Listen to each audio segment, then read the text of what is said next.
Hi, നമ്മളോട് ഒരുപാട് ആൾക്കാർ റിവ്യൂ ചോദിക്കാറില്ല അമ്മോ. B6-ൻ്റെ റിവ്യൂ ഇടാൻ വേണ്ടി പറഞ്ഞിരുന്നു. അതേപോലെ ഇലക്ട്രോണിക് വണ്ടീനെ കുറിച്ചിട്ട് ഒരുപാട് ആൾക്കാർക്ക് ഒരുപാട് സംശയങ്ങളുണ്ട്. ഇപ്പോൾ ഞങ്ങൾ നിൽക്കുന്നത് വഴിക്കടവാണ്. അതായത് ഞങ്ങൾ വരുന്നത് ഊട്ടിയിൽ നിന്ന്, ഗൂഡല്ലൂർ വഴി ഊട്ടിയിൽ നിന്ന് ചുരം ഇറങ്ങി, നാടുകാണി ചുരം ഇറങ്ങിയിട്ട് ഇപ്പോൾ വഴിക്കടവ് എത്തിയിട്ടാണ് നിൽക്കുന്നത്. നമ്മളിന്നലെ ഊട്ടിയിൽ നിന്ന ഹോട്ടലിൽ നിന്ന് 99% ചാർജ് ചെയ്തിട്ടാണ് പോകുന്നത്. ആ ഹോട്ടലിലേക്ക് വന്നിട്ടാ ഏതായിരുന്നു ഹോട്ടൽ? ജം പാർക്ക് ഊട്ടിയിൽ നിന്ന് നമ്മൾ 99% ആക്കിയിട്ട് വന്നതാണ്. ഇപ്പം നമ്മൾ വഴിക്കടവെന്ന് നോക്കുകയാണെന്നുണ്ടെങ്കിൽ നമ്മൾക്ക് കാണിക്കണത് 81 കിലോമീറ്ററാണ് കേട്ടോ. അവിടേക്ക് 81 കിലോമീറ്ററാണ്. ഏകദേശം 2.25 മണിക്കൂറാണ് ട്രാവലിംഗ് ടൈം വരുന്നത്. അപ്പോൾ 99-ൽ ഞങ്ങൾ സ്റ്റാർട്ട് ചെയ്തിട്ട് ഇപ്പോൾ ഞങ്ങൾ വഴിക്കടവ് എത്തി നിൽക്കുന്ന സമയത്ത് ഞങ്ങളെ വണ്ടിയിലെ ചാർജ് എന്ന് പറഞ്ഞത് 96% ആണ്. റേഞ്ച് കാണിക്കണത് 739. ചില ആൾക്കാർ നമ്മളോട് ചോദിക്കും ഇതിന് 600 കിട്ടുമെന്ന് പറയുമ്പോൾ അവർക്ക് മുഖത്തൊരു ചളുപ്പാണ്. 600 കിട്ടുമോ? ഞാൻ 600 കിട്ടുമെന്ന് പറയുന്നത് നമ്മളെ റോഡിനെയും കാര്യങ്ങളൊക്കെ അപേക്ഷിച്ചിട്ട് ചില സ്ഥലങ്ങളിൽ നമുക്ക് 600 കിട്ടാറുണ്ട്, ചിലയിടത്ത് 500, 550 ആ റേഞ്ചിലൊക്കെയാണ് കിട്ടാറ്. പ്രത്യേകിച്ചിട്ട് ഈ കറണ്ടിൻ്റെ വണ്ടി നമ്മൾ ഓടിക്കുന്നതിനനുസരിച്ചിട്ടാണ് റേഞ്ച്. അതേപോലെ തന്നെ റോഡിനും അത് വലിയൊരു ബാധകമാണ്. കാരണം ഇപ്പോൾ ഒരുപാട് ആൾക്കാർക്കൊരു സംശയമുണ്ട്, ചുരം കയറുമ്പോൾ ചാർജ് കമ്മിയാവില്ലെന്ന്. കമ്മിയാവും, തീർച്ചയായിട്ടും കമ്മിയാവും. പക്ഷേ ഒരിക്കലും ഇത്ര കമ്മിയാവില്ല. അതായത് ഈ വണ്ടി കമ്പനി പറയണത് 683 കിലോമീറ്ററാണ് ഒരു 100% ചാർജിൽ, അല്ലേ? ഒരു ഫുൾ ചാർജിൽ 683 കിലോമീറ്ററാണ് കമ്പനി പറയണത്. അപ്പോൾ നമുക്കത് മാക്സിമം ഒരു 600 ആയിട്ട് കിട്ടാറുണ്ട്. ഇനിയിപ്പോൾ ഞാൻ ഈ വണ്ടി കണ്ടിന്യൂസ് ആയിട്ട് നിർത്താണ്ട് ഇപ്പോൾ തിരുവനന്തപുരം വരെ പോവുകയാണെന്നുണ്ടെന്നുണ്ടെങ്കിൽ എനിക്ക് ഈ കാണുന്ന 741 എന്നുള്ളതിൽ 600 കിലോമീറ്റർ എനിക്ക് കൺഫേം ആയിട്ടും കിട്ടും. അപ്പോൾ ഏകദേശം ഈ 81 കൂടെ കൂട്ടിക്കഴിഞ്ഞാൽ കമ്പനി പറഞ്ഞ റേഞ്ചായി. കാരണം കമ്പനി ടെസ്റ്റ് നടത്തുന്നത് ഏകദേശം നല്ല റൂട്ടിലായിരിക്കും. നമ്മളെ നാട്ടിലത്തെ റോഡിനനുസരിച്ചിട്ട് അതിന് കുറേ വ്യത്യാസങ്ങളൊക്കെ ഉണ്ടായിരിക്കും. പറഞ്ഞു വന്നെന്താ വെച്ചിട്ടുണ്ടെന്നുണ്ടെങ്കിൽ ഇപ്പം 99%-ൽ നമ്മൾ പോന്നിട്ട് ഇപ്പോൾ 96-ലാണ് വഴിക്കടവ് എത്തിയപ്പോൾ നിൽക്കുന്നത്. അതായത് ഊട്ടിയിൽ നിന്ന് 99-ൽ എടുത്ത വണ്ടി വഴിക്കടവ് എത്തിയപ്പോൾ നമുക്ക് 96 ഉണ്ട്. അപ്പോൾ 3% കറണ്ടാണ് നമുക്കിപ്പോൾ ഇതിൽ ചിലവായിന്. ആ 3% കറണ്ട് നമുക്ക് ചിലവായപ്പോൾ നമ്മൾ ഓടി കിലോമീറ്റർ 81 കിലോമീറ്ററാണ്. അപ്പം ഇനി B6-ൻ്റെ റിവ്യൂ ഒന്ന്, പിന്നെ ഇപ്പോൾ യാത്രാസുഖവും കാര്യങ്ങളൊന്നും ചോദിക്കേണ്ട. ഇത്രയും നല്ല വണ്ടിയിൽ ഫുൾ AC ഇട്ടിട്ട് ഈ ഒരു 3% ഇത്രയും ദൂരം ട്രാവൽ ചെയ്യുക എന്ന് പറയണത് തന്നെ. ഇപ്പോൾ ഊട്ടിയിലേക്ക് കയറുന്ന സമയത്ത് ഗൂഡല്ലൂരിൽ നിന്ന് നമ്മളെ വണ്ടിയിൽ 51 ചാർജ് ഉണ്ടായിരുന്നത്. പക്ഷേ അമ്മൂന് ചെറിയൊരു പേടി ഉണ്ടായിരുന്നു 51-ൽ എത്തില്ല എന്ന്. കാരണം ഒരു വട്ടം ഞങ്ങളെ പഞ്ച് കുടുക്കിയതാണ്. ഞങ്ങൾ പിള്ളേരെയും കൊണ്ട് പോകുമ്പോൾ ഞങ്ങളെ വഴിയിലിട്ടതാണ്. കാരണം പഞ്ചിന് ആകെ 180 കിലോമീറ്റർ റേഞ്ച് ഉള്ളൂ. അതുകൊണ്ട് ചുരം കയറുമ്പോൾ പെട്ടെന്ന് ഇറങ്ങിപ്പോവും. പക്ഷേ ഗൂഡല്ലൂരിൽ നിന്ന് 51 കിലോമീറ്ററാണ് ഊട്ടിക്ക് വരുന്നത്.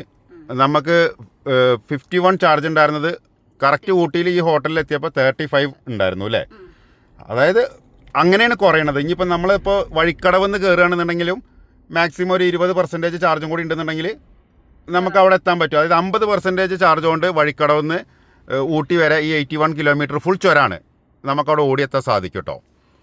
അപ്പോൾ B6-ൻ്റെ റിവ്യൂ ഇതാണ്. ഇതിലും വലിയൊരു ലക്ഷറി വണ്ടിയിൽ ഇത്രയും ലോ ആയിട്ട് എങ്ങനെ, അതായത് ഇപ്പോൾ ഏതൊരു വണ്ടി എടുക്കുകയാണെന്നുണ്ടെങ്കിൽ 1 കിലോമീറ്ററിന് നമുക്ക്, ഇപ്പോൾ പെട്രോൾ വണ്ടിയാണെന്നുണ്ടെങ്കിൽ ഇതിന് മുന്നേ നമ്മൾ ഉപയോഗിച്ചിരുന്ന 1 കിലോമീറ്ററിന് 1 ലിറ്ററിന് 10 കിലോമീറ്ററൊക്കെ കിട്ടിയിരുന്നത്. ഇനിയിപ്പോൾ ഈ ഊട്ടിയിൽ നിന്ന് ഞങ്ങളിങ്ങോട്ട് ഇറങ്ങിയത് ഒരു പെട്രോൾ വണ്ടിയിൽ ഇറങ്ങിയെന്ന് വെച്ചാൽ ഒരിക്കലും ഇങ്ങനെ വരാൻ പറ്റില്ല. അങ്ങോട്ട് പോകണമെങ്കിൽ എണ്ണ അടിക്കണം, തിരിച്ച് വരികയാണെങ്കിൽ എണ്ണ അടിക്കണം. കാരണം ഇറക്കാണെന്ന് വിചാരിച്ചിട്ട് നമുക്ക് ഫുള്ള് ന്യൂട്രലിൽ പോരാൻ പറ്റില്ലല്ലോ. ഇറക്കാവുകൊണ്ട് മാക്സിമം നമ്മൾ 3rd ഗിയറിലോ അല്ലെങ്കിൽ 2nd ഗിയറിലോ ഇട്ടിട്ട് ഇറങ്ങാൻ പറ്റുള്ളൂ. കാരണം അത്രയും വലിയ ചുരമാകുമ്പോൾ കൺട്രോൾ കിട്ടണമെന്നുണ്ടെങ്കിൽ ഗിയറിലിട്ടിട്ട് വണ്ടി ഇറക്കാൻ. അപ്പോൾ എണ്ണയ്ക്ക് ചിലവ് കൂടുതലാണ്. ഇലക്ട്രോണിക് വണ്ടിയുടെ ഒരു പ്രത്യേകത എന്താ പറഞ്ഞിട്ടുണ്ടെന്നുണ്ടെങ്കിൽ ഇപ്പോൾ അവിടെ നിന്ന് ഇങ്ങോട്ട് പോരുമ്പോൾ ഇതിൻ്റെ 3 ജനറേഷനിൽ ഇട്ട് കഴിഞ്ഞിട്ടുണ്ടെന്നുണ്ടെങ്കിൽ നമ്മളിതിന് ബ്രേക്ക് അപ്ലൈ ചെയ്യേണ്ട ഒരു ആവശ്യം തന്നെ വരുന്നില്ല. അതായത് ഈ 81 കിലോമീറ്റർ ഓടിയിട്ടും ഞാൻ ഈ വണ്ടി ബ്രേക്ക് പിടിച്ചിട്ടില്ല എന്നുള്ളതാണ് ഏറ്റവും വലിയൊരു കാര്യം. നമ്മളെ മുന്നിൽ വല്ല ബ്ലോക്കും വരുമ്പോൾ ആണെങ്കിലൊന്ന് ബ്രേക്ക് പിടിക്കുക എന്നുള്ള അതിൻ്റെ ആവശ്യമല്ല. ഇവിടെ ഒരു ഓപ്ഷൻ ഉണ്ട്, അതിട്ട് കഴിഞ്ഞാൽ ആ ബ്രേക്കിൻ്റെ ആവശ്യം വരുന്നില്ല. അപ്പം ഞങ്ങളെ വണ്ടീനെ കുറിച്ചിട്ടുള്ള റിവ്യൂ ഇതാണ്. അപ്പോൾ ഇത്രയും നല്ലൊരു ആൾക്കെന്താണ് ഈ B6-നെ കുറിച്ചിട്ട് പറയാനുള്ളത്? നല്ല വണ്ടിയാണ്, എടുക്കാൻ ഇഷ്ടമുള്ളവർക്ക് എടുക്കാം. പക്ഷെ പൈസയും വേട്ടോ, വെറുതെ എടുക്കാൻ പറ്റില്ല. നമ്മളെടുത്തതിന്റെ കാര്യം മെയിനായിട്ട് തന്നെയാണ്. ഞങ്ങളിപ്പോ 4 ദിവസമായിട്ട് കണ്ടിന്യൂസ്, അതായത് കട്ടപ്പനയിൽ നിന്ന് തുടങ്ങിയ യാത്രയാണ്. അതിന്റെ വീഡിയോ വരുന്നുണ്ട്. കട്ടപ്പനയിൽ നിന്ന് തുടങ്ങിയ യാത്ര കണ്ണൂർ വരെ പോയി, കണ്ണൂരിൽ നിന്ന് വയനാട് കയറി, വയനാടിൽ നിന്ന് ഊട്ടി വന്ന്, അങ്ങനെ ഇനിയിപ്പോൾ നിലമ്പൂർ പോകേണ്ട ആവശ്യമുണ്ട്. അപ്പോൾ അങ്ങനെ നിലമ്പൂർ പോയോണ്ടിരിക്കുകയാണ്. അപ്പോൾ നമ്മളെപ്പോലത്തെ ആൾക്കാർക്ക് B6 ആണ് സ്വർഗം അല്ലേ? അപ്പോൾ അതാ പറയുന്നത്, സ്വർഗം നരകമൊക്കെ നാട്ടിൽ തന്നെയാണ്. അപ്പോൾ ഉള്ള കാലത്ത് ഇവിടെ നല്ല വണ്ടിയൊക്കെ എടുത്തിട്ട് ഓട്ടമുള്ളവർ ഇലക്ട്രിക്കൽ വണ്ടിയാണ് വിചാരിച്ചിട്ട് പേടിക്കേണ്ട. ഞങ്ങൾ ഇതിനെ റിവ്യൂ ചെയ്യാൻ പറ്റിയ ആൾക്കാരാണ്. കാരണം ഞങ്ങളടുത്ത് ഒരു 2 വണ്ടിയുള്ളത് 2 ഇലക്ട്രിക്കലാണ്. ഒരു പഞ്ചുണ്ട്, പഞ്ച് EV ചാർജ് സ്റ്റേഷനൊക്കെ നല്ല ഇഷ്ടം പോലെ എല്ലാം നല്ല മെയിൻ്റെനൻസ് ഉണ്ട്.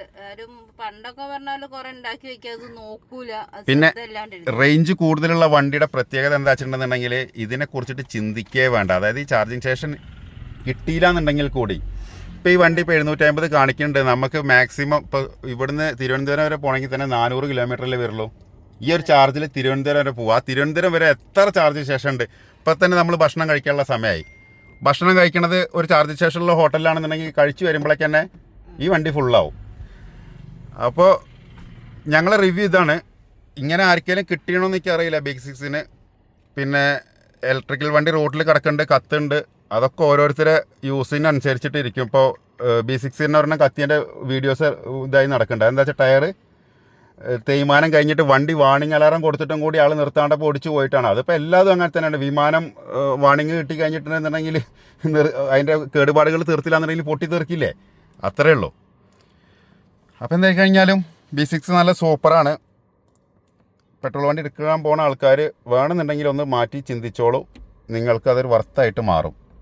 അപ്പോൾ ഓക്കെ.